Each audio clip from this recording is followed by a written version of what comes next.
Hi, my name's Phil Murphy. I'm a Cabinet Member for Resources for Monmouthshire County Council, and today we've come together to try and put a little bit of background to the reasons why we've got some differences in the budget compared to the consultation that we originally went out with, which you'll find on this website if you want to go through more of the detail.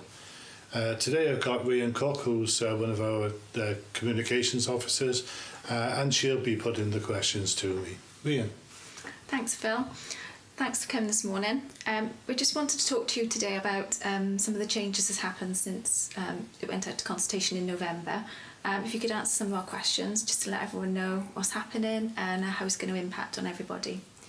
Yeah, we've had a final settlement, and when we went out to the original consultation, it was on the provisional settlement from Welsh Government, and there's been some changes as a result of that, and other things that have gone on over the period, because this is an evolving process, if you like. Just to get a little bit of context, we've had to take some 18 million or approaching 18 million out of the budget over the last 5 years. And with this year's pressures, we're now up around 23 million, to keep it in round figures. And the pressures that have come out of that have been really quite substantial. So we've had quite a difficult time really in trying to make those savings, but still maintain public and frontline services. Albeit they may be done in a slightly different way. Okay, fantastic. How does Monmouthshire's financial settlement from Welsh Government compare to other authorities in Wales?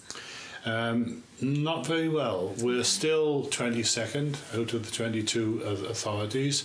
To give you an example, we get around 2/3 of what the highest funded authority gets on a per head basis. Yeah. And that inevitably gives us additional pressures. And the main one being that the gap between us and the 21st is getting wider. So it's a problem which literally gets worse every year. Okay. So does this impact on council tax for residents? Inevitably it has. Sorry to say that we're going to have to put council tax up. At the moment, Cabinet are recommending to Council at its meeting on March the 1st that it increases council tax by 4.95%. That is Monmouthshire's element of the council tax increase. People will have to bear in mind that it's not just Monmouthshire that sets your council tax. Town and community council precepts add into it, the police precept adds into it. So if you think roughly in terms of around 5%, that should give you a reasonable idea. But for people in a Band D household, for instance, we always quote Band D, Monmouthshire's element would be £1.13 a week. Somebody in a more Monmouthshireised house, if you like, of possibly Band G, would be an extra £1.88 a week. But that is just Monmouthshire's. As I said, that could vary a little bit according to your town or community council precept and whatever the police impact is. Yeah. Okay, so looking on a wider scale, with all the savings that have to be made, what's going to be the impact for residents in Monmouthshire? Well, as people will see from the previous presentation that we did, we had to there was a gap that we started off with of around 4.8 million, and it's always around 5 million. Whatever we do, we always start off, for some reason, having to find £5 million. There were £2.8 million worth of pressures in that, and we also had to take another 3 million out, and the details of that are in that previous presentation.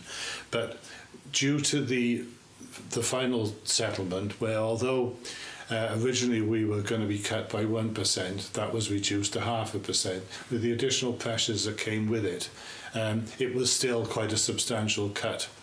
And we found that we had an additional 1.2 million, basically because of the additional pay rise that came through. We have no control over that. We are obliged to go along with it. And we also had some inbuilt pressures that were becoming apparent that weren't going to go away. That was another 1.6 million. So we had quite a lot of additional work to do to cover that. Okay. So over the past couple of years, money to schools and education has been sort of falling. Is there anything that's happening in the future that will relieve the pressure on schools? Over the last 2 years in particular, we've flatlined schools. Other departments have had a cut and they've also had extra pressures. The schools were flatlined in that they had the same funding as the previous year. But they had extra pressures as well, so it was effectively a flatline minus, if you like. This year we've been able to increase the amount of funding to schools, still flatlining their basic budget, but put in an additional £500,000 in to help out with extra pressures that they've had, like exam fees, pay award, things like that. Because we're very conscious of the fact that the overall school balances have been falling and we needed to do something to address that. In addition, during the consultation process, we had a meeting with a load of students and we asked them, Caldicott and Monmouth have got brand new schools with brand new IT provision. Unfortunately, Abergavenny, King Henry and Chepstow have got to wait until more Welsh Government funding comes through. What would you prefer? Would you like to have the new IT that's in a brand new building? Or if you can't have the brand new building, would you like enhanced IT? That didn't take too much working out, but there was a significant number who said that as long as we've got the IT so we can keep up, we'll wait for the building. We've been able to find another £400,000, which we're going to divide equally between King Henry and Chepstow schools so that they can enhance their IT in line with the provision that will be in Monmouth and Caldicott. So we've been able to do that. Okay. Is there going to be any impact on sort of parents of primary pupils, or? There will be an increase in school meals. That's inevitable. We just have to keep pace with costs. And we've also had to take account of proposals to do with the what used to be called breakfast clubs. They're now preschool clubs. And the childcare element of that was proposed at an increase, a charge of £2 a day. We did make a promise earlier on in the consultation that we would abandon that. The additional pressures have enabled us to, have forced us to look at it, but we have been able to restrict that to £1, which is obviously going to be a lot fairer on households. While I'm on the subject of promises that were made, we also had made promises with regards to blue badges for disabled people. We've managed to maintain that promise, so there'll be no charge there. But as regards schools, yes, there will be a charge for the before school clubs, but it won't be the £2 that was originally proposed. It will be £1. Okay. So you mentioned about the impact of blue badges. You've said it in other presentations about we have an ageing population. Is the budget going to affect anything, what's being done for our ageing population in Monmouthshire? We have pressures within adult social services of some 1.1 million, and those have been built in. So there will be additional funding available to help that sector of the population. There will be some rationalisation that goes with that. We will be delivering services in a different way, which will save us money, but it will enable us to put the extra money in the areas where it's required.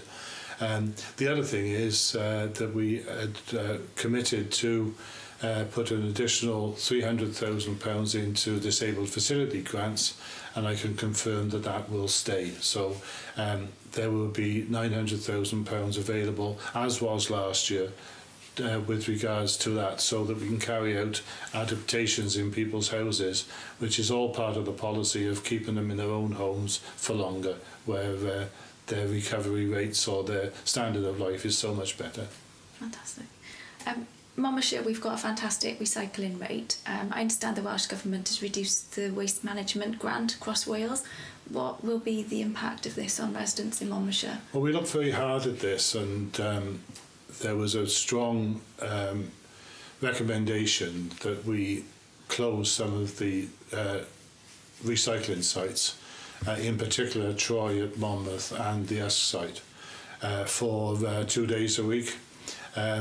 Cabinet's decided that it will not do that, but in response to the reduction in funding, we are going to have to bring in restricted hours, so we'll be knocking an hour off at the beginning and the end of the day, and that will enable us to stay within budget and maintain services.